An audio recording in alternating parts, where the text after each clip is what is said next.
perquè Peníscola viu de la mar, també viu del turisme, perquè si s'escamparia una gota de gasoil, la que s'alarmaria seria grossa.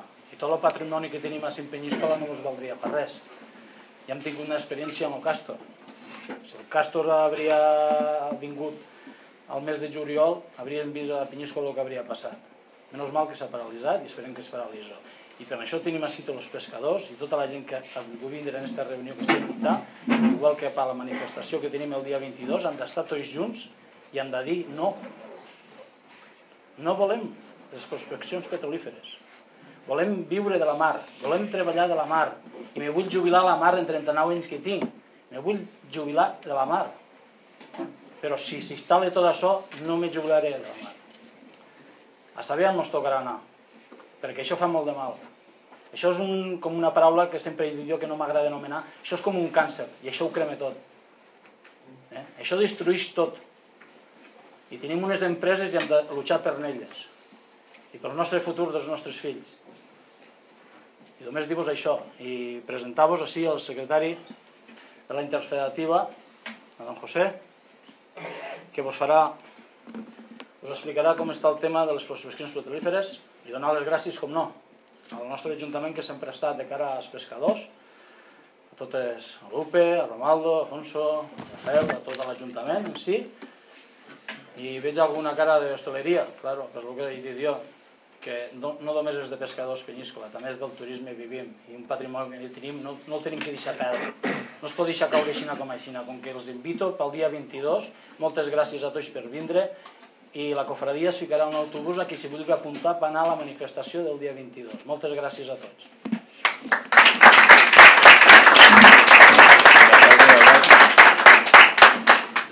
Bona tarda a tots. Jo crec que Miguel ha sigut prou explícit, ha explicat les dificultats que el sector pot trobar-se en aquest nou invent que ja en portem 3 o 4, des del fracking que clarament ens hem oposat, el tema del Càstor, en el qual ens hem oposat i gràcies a Déu està parat, i aquest nou invent jo crec que li pot fer molt de mal, com ha dit, tant al sector pesquer com al sector de l'hostaleria i com al nostre territori. Jo crec que nosaltres hem fet un esforç durant molts anys, així hi ha gent, inclús jubilat, que ha fet un esforç molt gran per a pujar el sector, este sector i l'economia d'este poble i de tot el territori i de tota la comarca.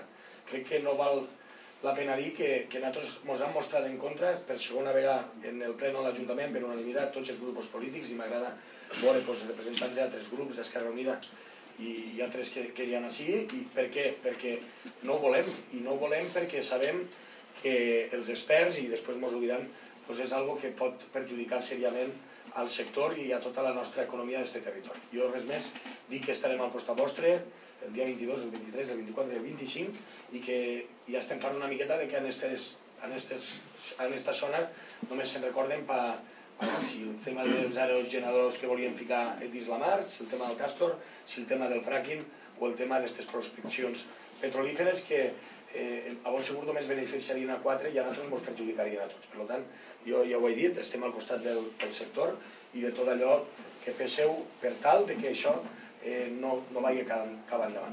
Per això vos dic en nom de tot l'Ajuntament que solidaritat amb vosaltres i mos teniu pel que faci falta. Moltes gràcies.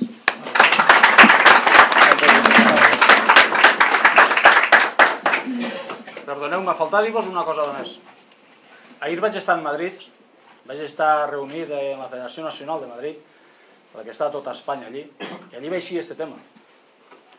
I hi ha un altre que va dir si hi havia alguna ajuda pel sector econòmic, no? Entonces vaig agafar jo la paraula i jo li vaig dir, la província de Castelló el que no vol és el pan pa hoy y hambre pa mañana. No vol un duro, vol viure de la mar i es vol jubilar anant a la mar. I res més que això.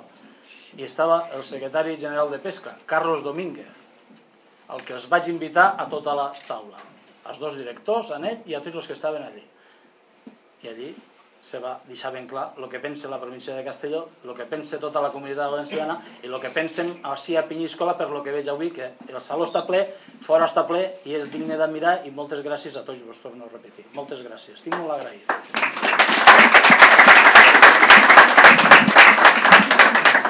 ¿Me quito?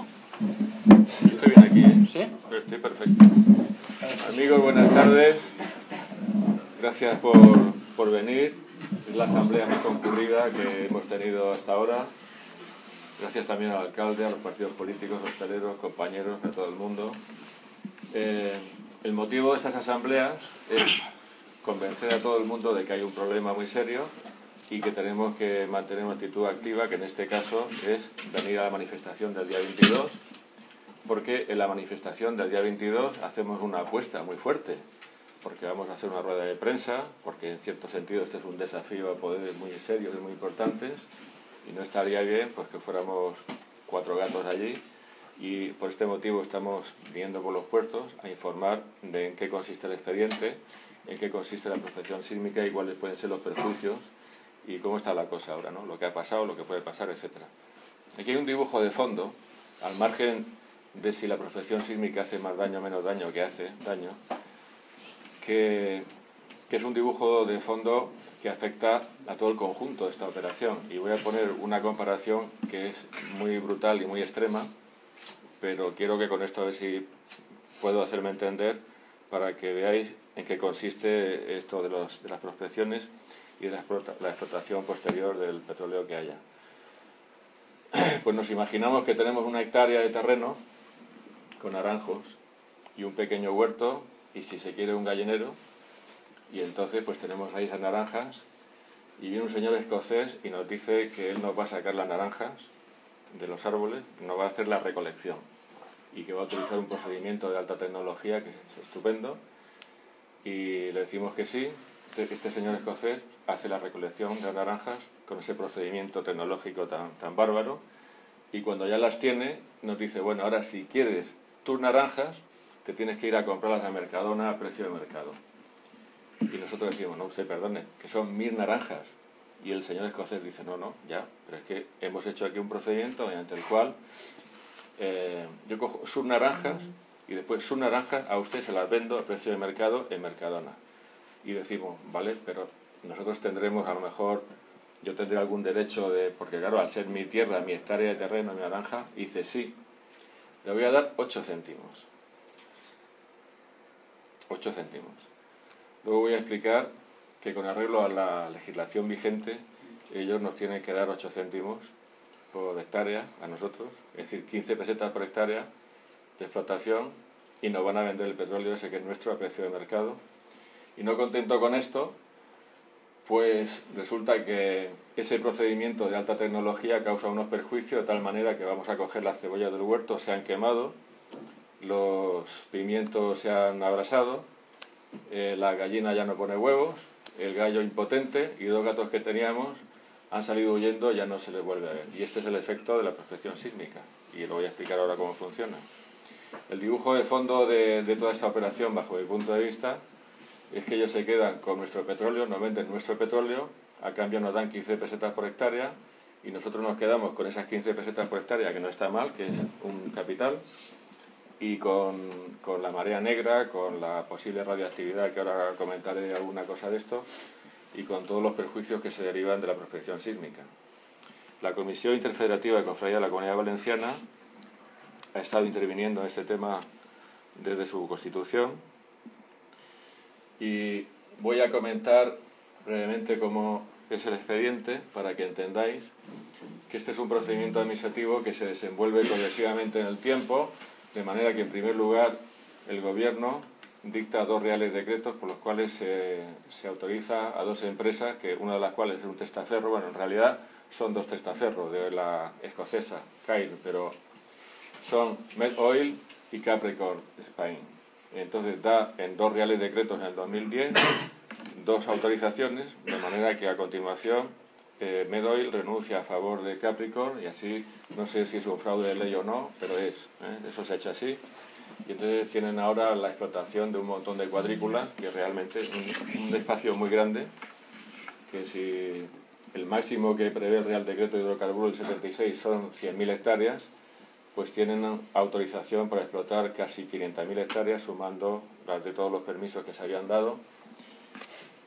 Y si esto gira, a continuación de haber dado autorización genérica, digamos, de investigación de hidrocarburos, se tiene que autorizar cada acto concreto de investigación, porque la investigación, la prospección, se puede hacer por procedimiento A, B o C, y en este caso el procedimiento que ha elegido la empresa es uno, que es la prospección sísmica 3D, que es lo que ahora nos preocupa y nos afecta, y voy a comentar en un momento en qué consiste, y a continuación se autorizaría un acto experimental de perforación, y cuando se autorizara la perforación, y si sale todo bien como ellos quieren, a lo mejor un plazo calculaba el profesor Miguel Rodilla de la Universidad Politécnica de Valencia, que en unos 5 años, a partir de que acabe la prospección sísmica, podrían estar explotando el petróleo con las plataformas correspondientes.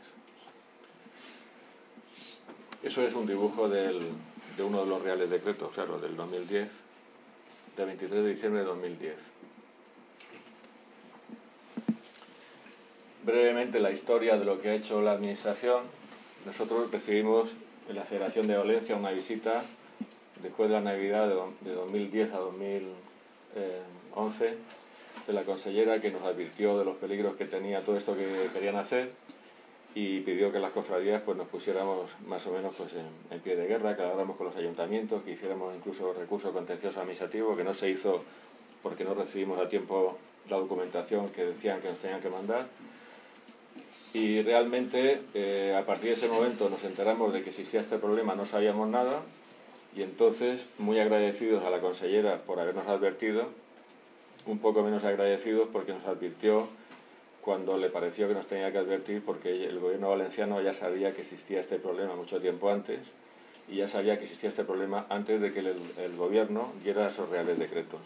En el mes de mayo la consellería, no me acuerdo de qué era la competente, hizo un informe sobre el tema de los permisos, con lo cual se sabe que el gobierno valenciano esto lo sabía, y el día 28 de diciembre de 2010, una semana después que se dieron los reales decretos, hizo una comisión delegada del gobierno para hacerle el seguimiento al tema de las prospecciones, con lo cual no cabe ninguna duda de que esto era conocido.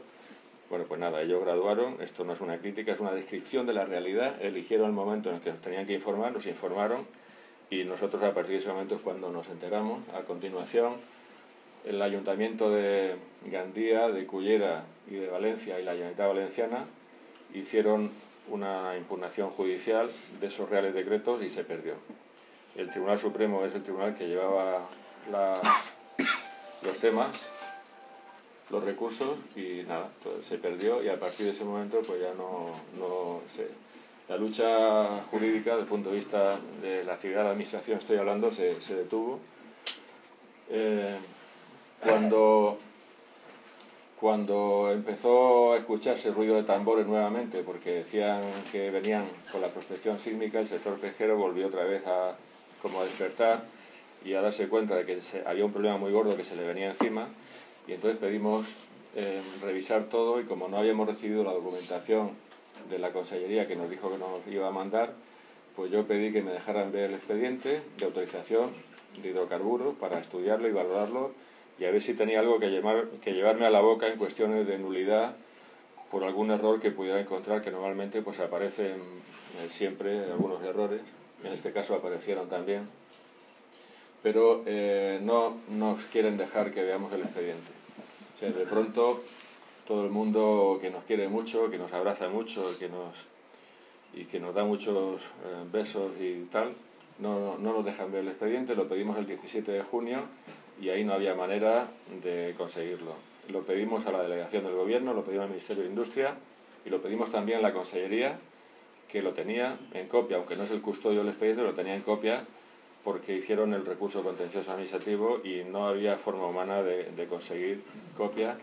Y entonces, pues a mí, como estas cosas me saben muy mal, y además esto contraviene reglamentación de la Unión Europea sobre acceso a expedientes con información medioambiental, pues nos fuimos a hacer una queja al Parlamento Europeo por culpa solamente fijaos qué cosa tan tonta, de que no nos dejaban ver ese procedimiento.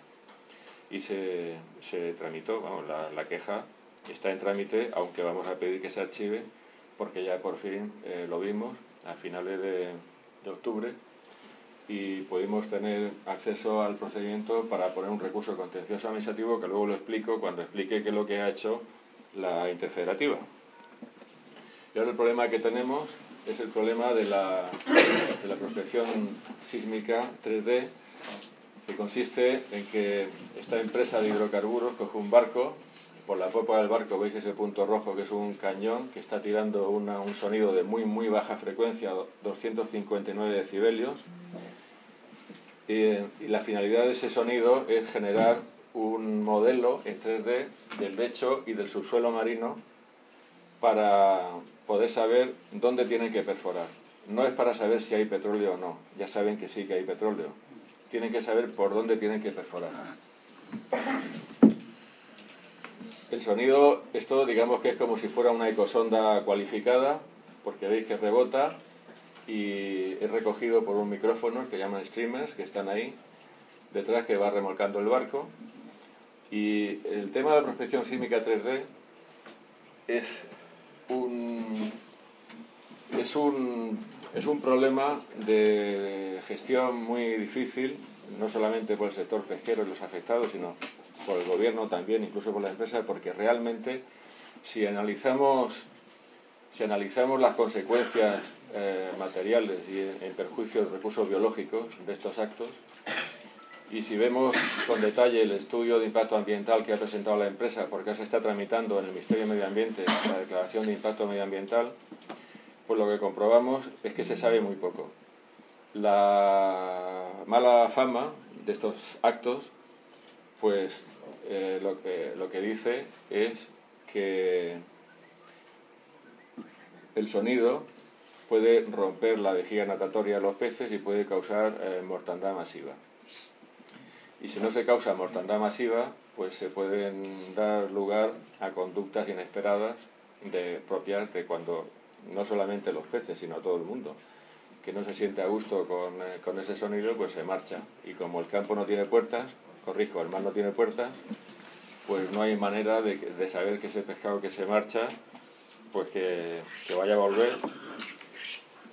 Y realmente cuando leemos el estudio de impacto ambiental que han hecho, que es larguísimo, tiene 850 folios, en primer lugar comprobamos que no están seguros de los efectos de la onda sísmica, porque los estudios son pocos y contradictorios. En segundo lugar, resulta que el Ayuntamiento de San Antonio de Ibiza hizo un descubrimiento muy interesante, y es que cuando ellos citan en su bibliografía los estudios según los cuales pues prácticamente aquí no pasa nada y no hay daños y no hay repercusión, remiten a unas páginas web que o no existen o están caducadas o los vínculos están rotos, y entonces no hay manera de confirmar que efectivamente esos estudios existen, que son buenos, que se han publicado.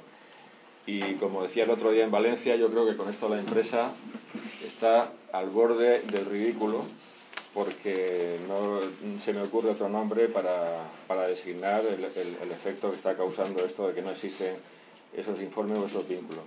Esto que tengo en la mano es un informe muy interesante del Instituto Español de Oceanografía.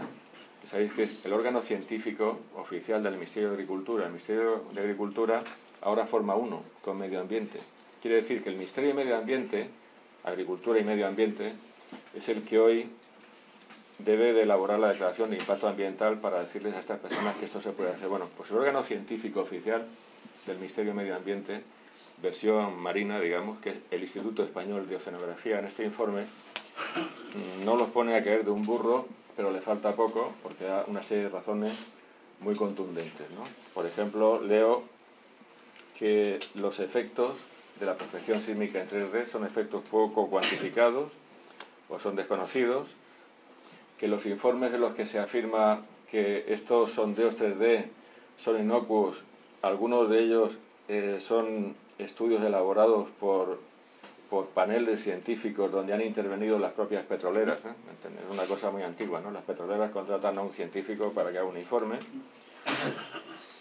que aunque no hay informes que claramente digan que hay mortandad masiva, sí que considera el IEO que se pueden producir lo que ellos llaman efectos subletales, que son modificaciones de la conducta, retraso de la maduración de los huevos, comportamiento, afecciones a la fertilidad, este tipo de efectos. El hecho de que no haya informes claro sobre mortandad masiva de peces y sobre los problemas y los efectos que tiene la prospección 3D, no es porque no haya esa mortandad masiva, sino porque realmente no hay estudios. Dice, tiene más que ver con la escasez de estudios específicos y correctamente diseñados para enterarse de qué es lo que sucede. Habla de los cambios de comportamiento de los peces. A nosotros nos da igual que los peces mueran o que los peces se vayan, porque lo que nos interesa es que cuando vamos a pescar que haya algo ahí que meter la red, y si no hay, pues nos da igual que se hayan ido de viaje o que se hayan muerto. Dice, habéis oído hablar en las reuniones cada vez que criticamos lo que hace la Unión Europea, las medidas que toma Bruselas, etcétera, restrictivas de la pesca contra la sobrepesca y todo esto, siempre se basan en el principio de precaución. No, en base al principio de precaución vamos a hacer que se pueda pescar menos y que el hilo sea más fino, aunque se rompa y todo esto que ya sabéis. Bueno, pues ahora estos también piden que se aplique el principio de precaución aquí. Y dice que cuando no hay estudios concluyentes no se puede tomar una decisión, no se puede hacer un cálculo sobre un tema tan importante sobre la base, sobre una base inexistente, científicamente inexistente, porque efectivamente no hay esos estudios.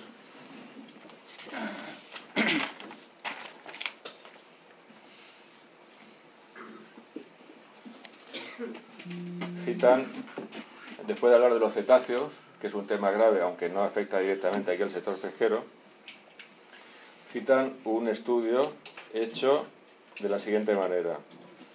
Se tomaron muestras de biomasa viva, 7 días antes de las prospecciones en 3D, 5 días durante las prospecciones y 5 días después de las prospecciones, en una cuadrícula de 40 por 40 millas náuticas.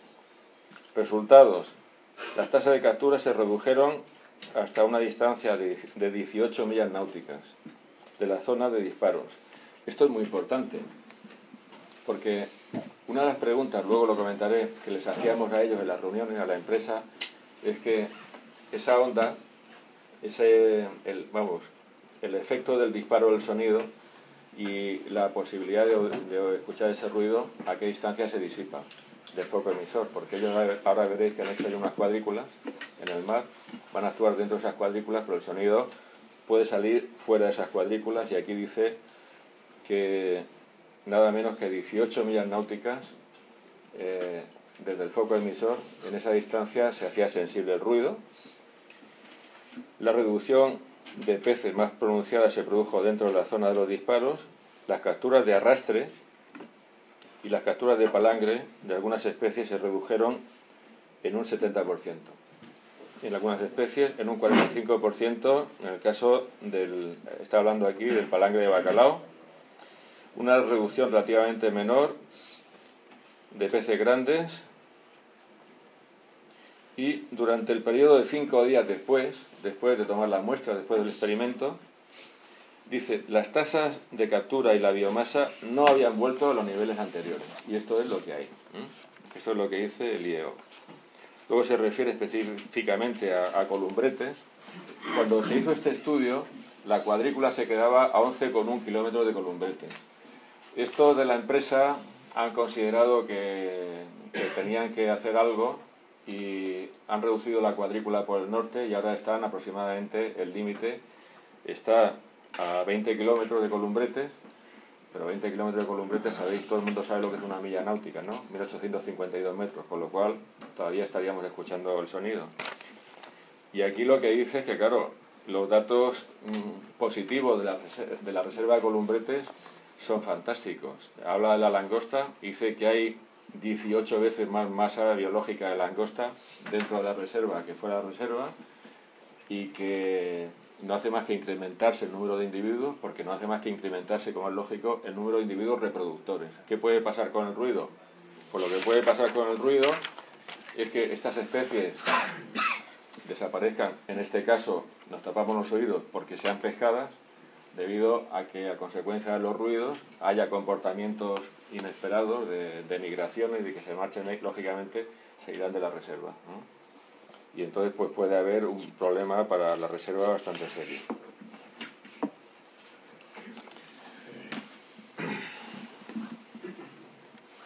Estas son las zonas donde ellos quieren trabajar.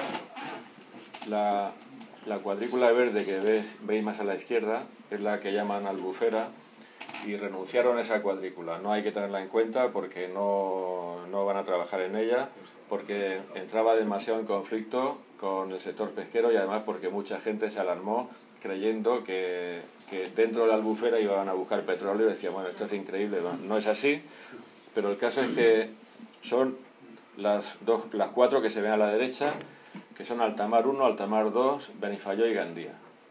Son los nombres que les han puesto. Y este cuadro es un cuadro en el cual ellos intentan demostrar la relativamente poca afección que tiene el sector pesquero, porque en esas cuadrículas, que es donde van a trabajar, han pintado esos puntos verdes, que son las localizaciones de los barcos con arreglo a los datos del AIS.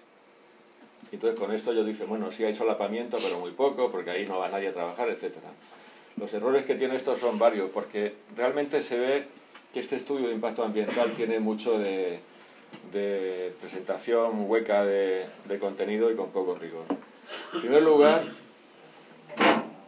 yo no llevo barco, pero a mí lo que me han dicho los que sí llevan barco es que es tan molesto y tan poco conveniente el dispositivo AIS que no se enchufa.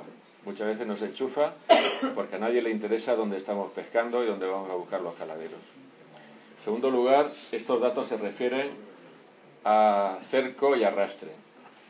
De los artes menores dicen que no hay ninguna afección, porque ellos dicen que no llevan el dispositivo AIS, que son barcos pequeños, que se quedan siempre cerca de la costa y que no están afectados porque no van a pescar ahí a esa zona.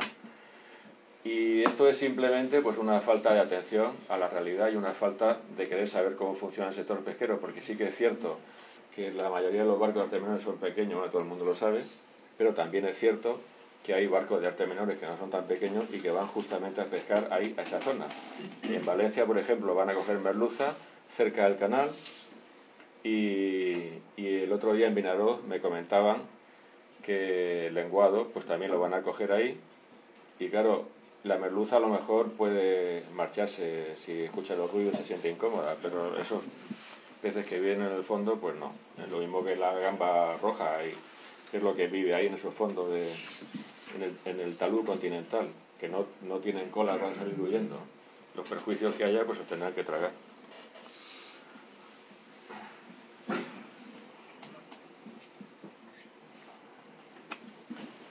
Desde que empezó esto hicimos una serie de reuniones con la empresa, la Comisión Interfederativa, con la empresa patrocinada e impulsada por la subdelegación del gobierno, que ha sido muy amable y siempre nos ha ayudado en gestionar estas cosas.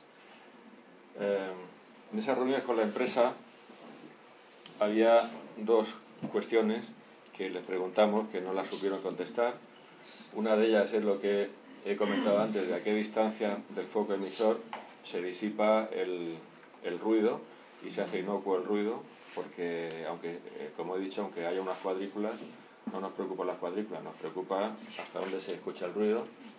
Y eso no lo supieron o no lo quisieron contestar. Vale, ya hemos visto que parece que eso no es un problema técnico.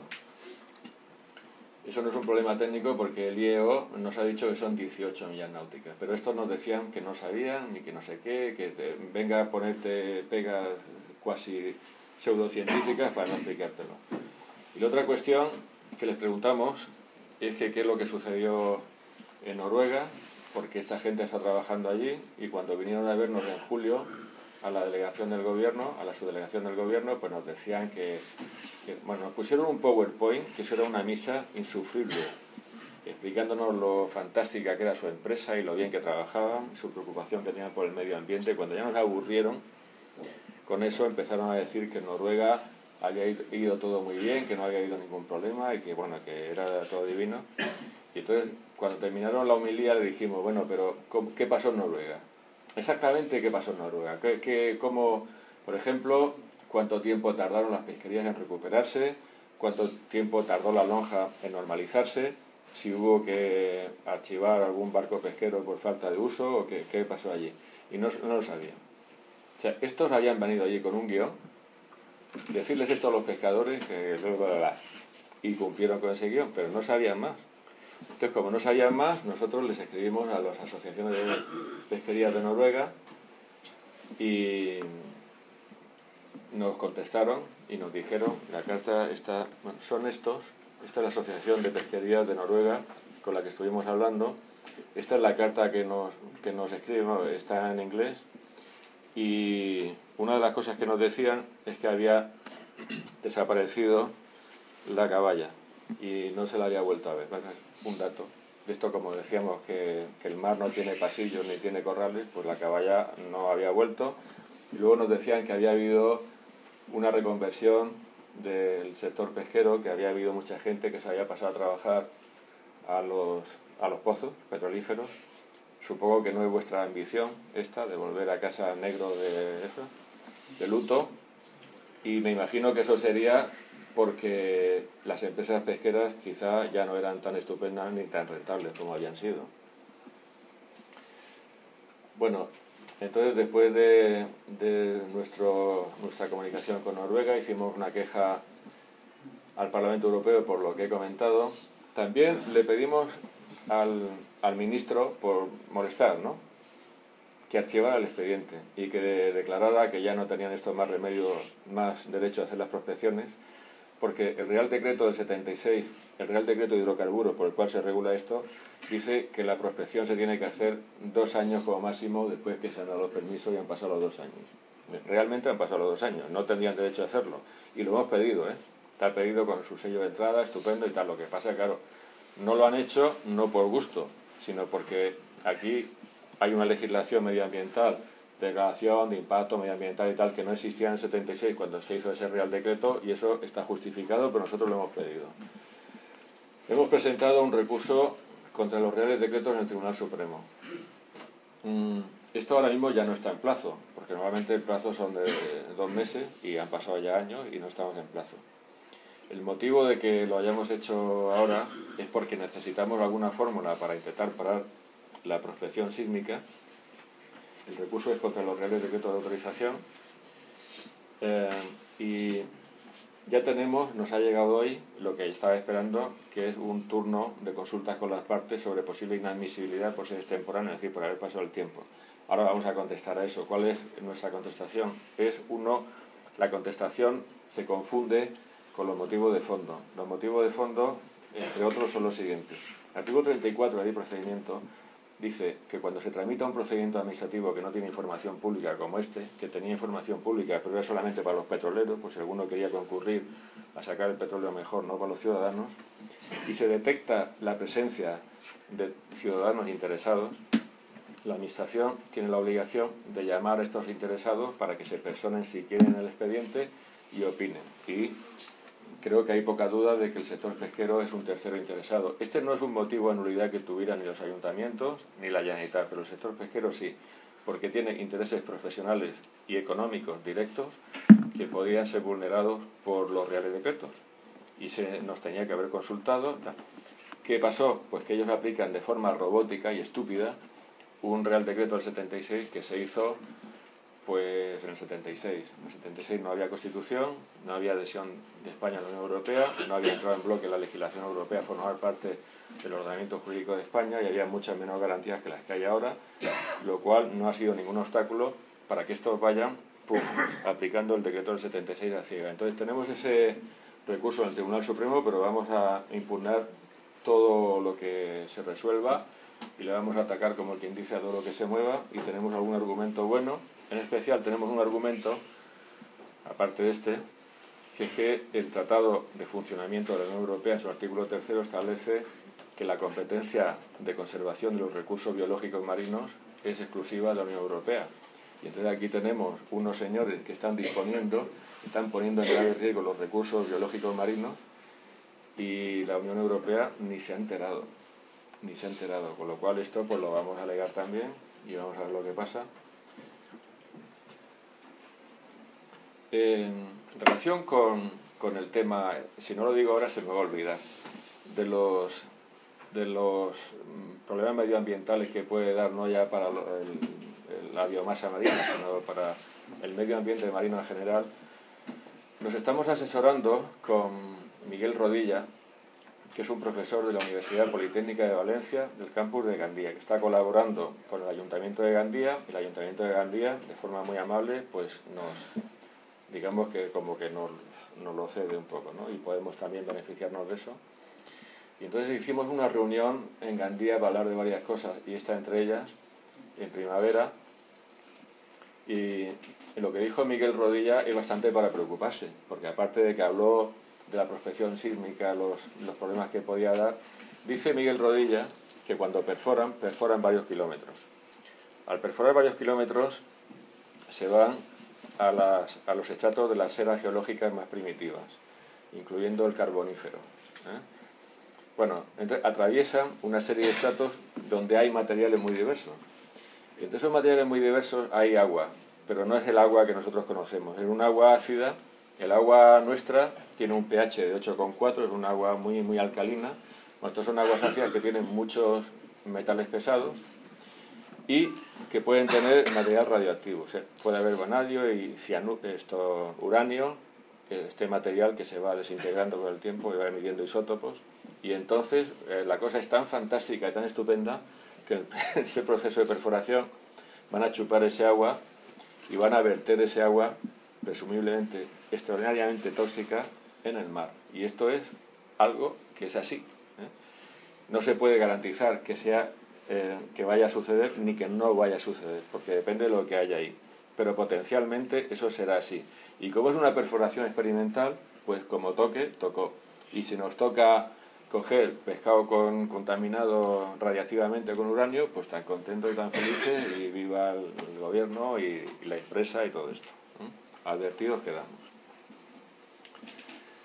Hemos hecho un escrito de alegaciones contra la declaración de impacto ambiental que ha presentado la empresa, que tiene que dar lugar ahora a una declaración de impacto ambiental del Ministerio de Medio Ambiente, y a continuación el Ministerio de Industria dictará la autorización. Como ya me conozco el percal, o nos conocemos el percal, pues calculo, estamos en febrero, calculo que según el guión que están manejando ellos, que en algún momento de la primavera se dicte la declaración de impacto ambiental y que se espere muy graciosamente al día 1, 2 o 3 de agosto para dictar la autorización, para ponerlo fácil cuando los abogados están de vacaciones y los juzgados están cerrados, porque como quieren empezar en octubre, si ponemos un recurso contencioso administrativo en la primera semana de septiembre y pedimos al tribunal suspensión cautelar, no hay tiempo de tramitar eso porque se van a poner a hacer su ruido directamente. Y esto está todo calculado. Salvo que en el Ministerio de Medio Ambiente hagan algo positivo, porque claro, nosotros las alegaciones que hemos hecho de 13 folios, me parece, están orientadas a decir esto está mal, esto está mal, esto está mal, esto está mal. Y decirle al Ministerio que haga el favor de reclamarle a la empresa que subsane y que aporte estudios mejores, más serios y tal, por ejemplo con el tema de los artes menores y todo esto. Y vamos a ver, porque a mí me ha sorprendido mucho que poco antes de Navidad salió una declaración de impacto ambiental de una burrería fenomenal que van a hacer en frente de Gandía y Cullera, que es extracción de arena en aguas profundas para realimentación de playas, y van a destruir todos los hábitats y todo eso. Y la declaración de impacto ambiental no está mal. Yo me creía que iba a ser más basurilla, digamos, ¿no? Pero no está mal, la encuentro bastante seria. Han tenido en cuenta lo que hemos dicho del sector pesquero. Entonces vamos a esperar a ver qué hace el Ministerio de Medio Ambiente, porque a lo mejor resulta que nos sorprende, nos dice, sí señor, ustedes tienen razón y estas personas tienen que complementar sus estudios, y el tema, bueno, pues se retrasa, y mientras se retrasa lo vamos a discutir. Lo vamos a discutir políticamente y lo vamos a discutir en Europa, y todo esto lo vamos a hacer. Hemos hecho una propuesta, una plataforma ciudadana que se quedó un poco en el aire, pero que la teníamos que reimpulsar con ayuntamientos principalmente, pero con otros colectivos también, para tener más fuerza, porque esta es una situación en la cual nadie, que yo sepa, nadie quiere que instalen aquí este petróleo excepto el gobierno y la empresa. Empresa, gobierno, gobierno, empresa, empresa, gobierno. Ni los ayuntamientos, sea cual sea el partido político que gobierne, ni las instituciones locales, nadie lo quiere. En Baleares han formado una plataforma muy interesante, que es Alianza Mar Blava, en donde están las instituciones locales, están los ayuntamientos, están los consejos insulares y hay algunos hoteleros de renombre del Partido Popular, de mucho renombre, que han sido ministros de Asuntos Exteriores, están ahí también en la plataforma, o sea que teníamos que hacer alguna cosa conjunta también parecida para canalizar el descontento popular. Hemos hecho una página en Facebook muy mona, que es esta, en donde hay mucha gente que ha ido ahí a decir que le gusta sin previa provocación, porque es una causa noble, que a todo el mundo le convence. Y hemos hecho una convocatoria de manifestación, sobre todo para el día 22, que es algo realmente importante y donde nos la jugamos. Nos hemos encontrado con amigos y compañeros de viaje en este tema, en esta lucha, en esta discusión que la hemos empezado nosotros solos, pero nos hemos encontrado con colectivos que han ido surgiendo, como estos que he dicho antes, la plataforma Mar Blava, Alianza Mar Blava, y también con la gente de Ibiza de Uno, que en la isla de Ibiza están muy activos, que han estado aquí, fijaos lo que es esto, han estado en Valencia recogiendo firmas de alegación, han recogido decenas de miles de alegaciones. En una mañana en Ibiza, recogieron 14.000, en un sitio tan pequeño como Ibiza. El otro día se vinieron a Valencia y estaban sufriendo porque a mediodía tenían 500 y a las 12 de la noche consiguieron 1.000. Bueno, esto hay que mejorarlo mucho. Quiero decir que el que haya otros grupos y otros colectivos que estén en esto es bueno para el conjunto. Y tengo una noticia de hoy, y es que quieren hacer ellos también manifestaciones en todas las islas el mismo día 22 siguiendo la nuestra y para que coincida con la nuestra. Y esto es bueno realmente, esto es bueno porque solamente se puede parar este proyecto desde una gran unidad ciudadana. A mí me estaban preguntando anoche esta gente de Ibiza si lo podíamos parar. Y a mí me vino a la cabeza que en los años 60-70, el gobierno, el Ministerio de la Vivienda y el Ayuntamiento de Valencia decidieron que iban a hacer en la Restinga del Saler, que es un bosque mediterráneo con alto valor ecológico, una urbanización de lujo. Empezaron a talar los bosques y a hacer tal, y lo paró la crítica ciudadana. Se hizo una urbanización, pero la protesta ciudadana consiguió parar eso, con lo cual la protesta ciudadana también creo que podría parar esto. Y para terminar, en esta diapositiva de una opinión crítica, enlazando con lo que he dicho al principio del Huerto Naranjos, quiero decir que la regulación con arreglo a la cual se está tramitando todo esto no va orientada a que vayamos a tener el gasoil más barato para ponerlo en los barcos. Eso no es así. Si el gobierno de España considera que esto es bueno, pues supongo que tendrá sus razones y que las habrá valorado y estudiado bien. Yo con la información que tengo, nosotros con la información que tenemos, no vemos por qué esto va a ser bueno para España, porque el único compromiso que asume la empresa es la del suministro. Y este es uno de los argumentos que pone en su estudio de impacto ambiental. Ellos dicen lo siguiente, dicen, España consume 1,5 millones de litros de barriles de petróleo al día y produce solamente 7.000. Y entonces dice que en situaciones de geopolítica desfavorables, España necesitaría tener más producción propia para poder dotarse de energía que necesita. Esas situaciones de geopolítica desfavorables tendrían que ser muy extremas, porque ningún país productor de petróleo nos querría vender, absolutamente ninguno, pero ni uno solo. Y en todo caso, pues tendríamos 4.000 o 5.000 barriles más, que ni lejanamente podría llegar hasta el 1,5 millones de barriles que nos haría falta. Con lo cual, este argumento de la necesidad del autoconsumo y de la necesidad de que España tenga la posibilidad de salir adelante en estas situaciones de estrategia geopolítica desfavorable, realmente es una falacia. Porque de la misma forma que no hacemos nada con 7.000 barriles, no hacemos nada tampoco con 10.000 barriles ni con 20.000 barriles. Y ellos no han dicho ni un poco cuánta producción consideran que pueden encontrar ahí y qué es lo que pueden estar produciendo esos pozos cuando estén funcionando. Con lo cual, el argumento no creo yo que sea realista. Tienen que pagar una peseta por hectárea en esta fase de prospección como compensación, y tienen que pagar 15 pesetas por hectárea en la fase de explotación.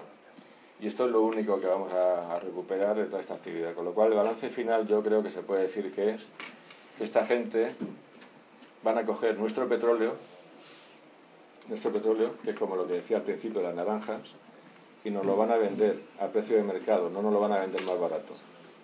A nosotros nos van a dejar la contaminación, nos van a dejar el chapapote, nos van a dejar este problema con el pescado que va a perjudicar a las pesquerías, nos van a dejar con la duda de si cuando cogemos una gamba, esa gamba va a tener resto de hidrocarburos o no. Esa duda es mala para el pescador, pero es mala también para los hosteleros, por supuesto. Y ellos se quedarán con el beneficio, y este es el resumen final de lo que yo creo que está sucediendo. Y entonces, para terminar, esto solamente se puede parar con la unidad de todo el mundo, yendo a la manifestación. Por favor, tenéis que llenar el autobús o los autobuses. Los hosteleros, si puede ser que vengan, el ayuntamiento, si puede ser y le parece bien que venga, los pescadores con sus familias y con sus amigos, y vamos a ver qué es lo que conseguimos con esto. Vamos a seguir luchando después de la manifestación, como es lógico, y esto es lo que os tenía que decir. Si alguien tiene alguna duda, pues la contesto si la sé. Si un altre vol fer-li alguna pregunta, alça la mà i... El sonido que emite las ondas del sonido, ¿cuántos? 259 decibelios a 1 metro de la fuente. Ayer me estuve mirando la legislación de la Unión Europea sobre ruido, sobre límites de ruido en instalaciones industriales, y están sobre los 100 decibelios en el peor de los casos. El ZAS en los bares es 40 decibelios, ¿no? Y luego la medición de los decibelios es progresiva. 41 no significa que sea un poco más de 40. Es como los movimientos sísmicos, que un 7 de movimientos sísmicos no es... Sí. O sea, son multiplicaciones elevadas al... Sí. El otro día me decían de Ibiza, no sé si es correcto la comparación, decían, le preguntaron a un técnico que eso, ¿a qué se podía comparar? 259 decibelios, le decía que eran no sé cuántas miles mascletadas. Sí. Eso es lo que dijeron.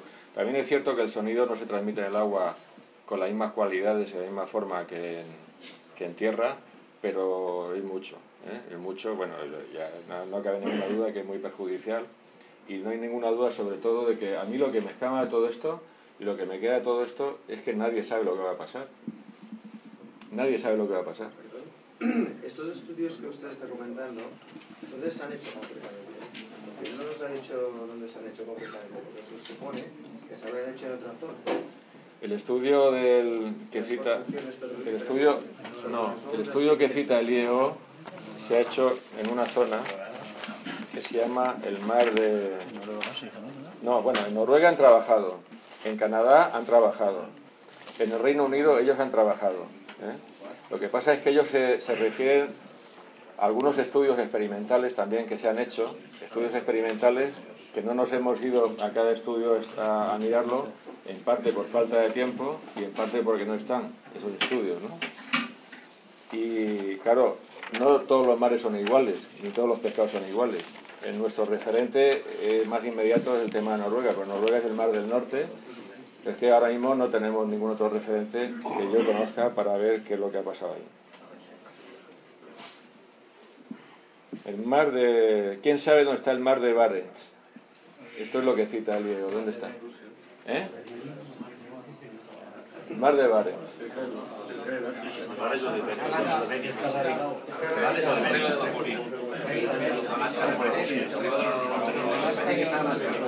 Alaska y Rusia. Alaska y Rusia. Un moment, per favor. Rafael, escolteu, per favor. Jo el que veig és que és d'admirar que les confraries defienden lo que tienen que defender, pero es que los ayuntamientos, la clase política es el que más puede hacer, uniéndonos más. no es bastante con un autobús, aquí se llenan los autobuses a lo mejor, pero que los ayuntamientos, no solo Peñíscola, Benicarló, Vinaròs, Castellón, todos los municipios de la costa, porque esto es muy grave. Esto no hay que esperar informes, si será bueno, si será malo, no. Sabemos, a nuestro criterio, creemos que debemos de estar muy seguros de que es malo. ¿Por qué? Porque toda la costa tiene una riqueza de turismo, de todo. Vivimos de años de lo nuestro, de nuestro trabajo. El mar vive del mar y se puede estropear todo. Pero es que ya tenemos más problemas que se nos presentan. Tenemos que también van a intentar el fracking, el castor y esto. Es todo muy grave. Pero por parte de los ayuntamientos tenemos que hacer mucho también para unirnos. Y si en vez de un autobús pueden ir 3, mejor. Y en Benicarló lo mismo, porque si no, no sé, hasta ahora los gobiernos han estado por las grandes empresas. ¿Y qué nos beneficia? Que encuentren petróleo ahí y que exploten. Y los beneficios serán, tal como ha dicho usted, para la empresa. ¿Y nosotros qué? No podremos vivir a mejor de aquí del mar, pero es que en la costa, el que alquila el apartamento, el negocio, el restaurante, el hotel, también se puede ir a pique. ¿Por qué? Porque tenemos la tierra que la van a agujerar y la van a explotar, el mar perdido y el castor ahí. Esto no puede ser. Y la clase política, el poder político, se tiene que también mojar y decir, no, no nos vale eso y no lo admitimos. Porque si no vamos todos juntos. Y más la fuerza va a hacer la clase política. Si no estamos, vamos. Y ya empiezan a darse cuenta, la clase política y el poder político se está dando cuenta que decir, no, que esta gente ha vivido siempre y tiene que continuar viviendo. Y tenemos que estar con ellos, porque los políticos nos colocan ahí el pueblo. Pues ahora nos debemos al pueblo. Per favor. Moltes gràcies, Rafael. Jo te puc contestar jo per aquest tema.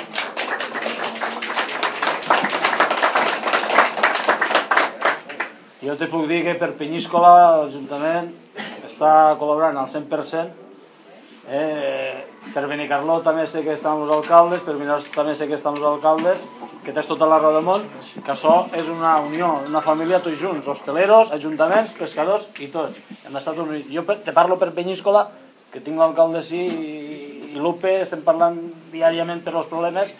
Sí. I jo sé que van a muerte pels pescadors i per Peñíscola, claro, no només pels pescadors, perquè Peñíscola som tots, el que t'he dit, vivim de la pesca, de l'agricultura, el turisme i de tot. I tots els patrimonis que tindríem, si se faria totes aquestes coses, no valdríem per res. Ens quedaríem a zero, senyor Bats. És el que t'he dit, el que no volem és el pan pa hoy i hambre pa mañana. I això és la meva política que porto jo. Defensar els pescadors, que és el que estic fent. I per això tinc l'Ajuntament, perquè pego la punyada no la té que pegar. Res més. Si un altre vol fer alguna pregunta més? Hay que ir a la mani. O res més? La hora. A les 12. A las 12 el día 22. No, a las 12. A les 12 me dijeron, ¿no? A las 11 has dit. Albiol. A les 12, eh? Carnaval, però què? Muchas gracias. Doncs res, moltes gràcies a tots per vindre i ja sabeu, n'hi ha que apoyar el sector i...